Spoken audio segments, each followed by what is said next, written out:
चंद्रपुर राज्य की राजकुमारी चंद्रिका अपनी सुंदरता और दयालु हृदय के लिए जानी जाती थी। उसका चेहरा चांद की तरह चमकता था और उसका मन उतना ही शुद्ध था।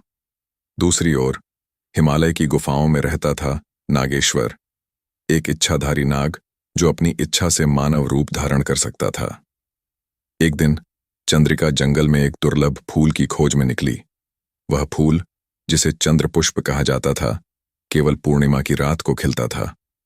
जंगल में भटकते हुए वह एक गुफा के पास पहुंची, जहां नागेश्वर ध्यानमग्न था। उसकी मानव रूप की सुंदरता देखकर चंद्रिका ठिठक गई। कौन हो तुम और इस सुनसान गुफा में क्या कर रहे हो? चंद्रिका ने पूछा। मैं एक यात्री हूं राजकुमारी, मेरा नाम नागेश्वर है। मैं यहां प्रकृति की शांति में ध्यान करता हूं, उसने शांत स्वर में उत्तर दिया।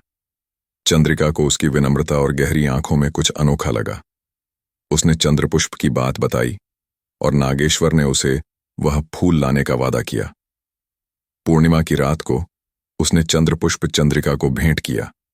इस मुलाकात ने दोनों के हृदय में प्रेम की चिंगारी जला दी। समय के साथ चंद्रिका और नागेश्वर की मुलाकातें बढ़ने लगीं। नागेश्वर अपनी नाग शक्तियों का उपयोग कर चंद्रिका को जंगल की सुंदरता दिखाता और चंद्रिका उसे अपने राज्य की कहानियां सुनाती। दोनों का प्रेम गहरा होता गया, पर नागेश्वर अपने इच्छाधारी नाग होने की सच्चाई छिपाए रखता था। उसे डर था कि सत्य जानकर चंद्रिका उससे दूर हो जाएगी। एक दिन चंद्रपुर के राजगुरु ने चंद्रिका को जंगल में एक युवक के साथ देख लिया। संदेह होने पर उन्होंने नागेश्वर की सच्चाई जानने के लिए जादुई मंत्रों का उपयोग किया। सत्य सामने आया कि नागेश्वर एक इच्छाधारी नाग है। राजगुरु ने यह बात राजा को बताई और राजा ने चंद्रिका को नागेश्वर से मिलने पर प्रतिबंध लगा दिया। चंद्रिका ने नागेश्वर से सत्य पूछा। दुखी मन से नागेश्वर ने अपना असली रूप दिखाया। उसने कहा, मैं एक इच्छाधारी नाग हूं, पर मेरा प्रेम तुमसे सच्चा है।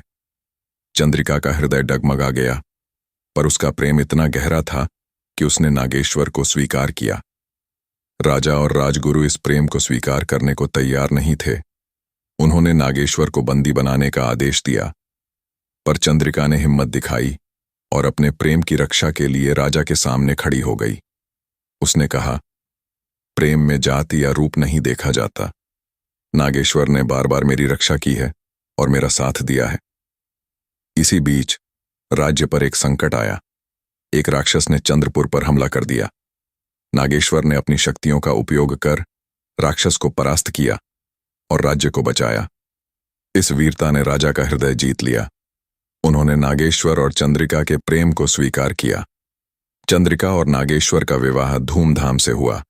नागेश्वर ने मानव रूप में रहने का वचन दिया और दोनों ने मिलकर चंद्रपुर को प्रेम और शांति का प्रतीक बनाया। उनकी कहानी आज भी हिमालय के जंगलों में गूंजती है, जहां प्रेम हर बाधा को पार करता है।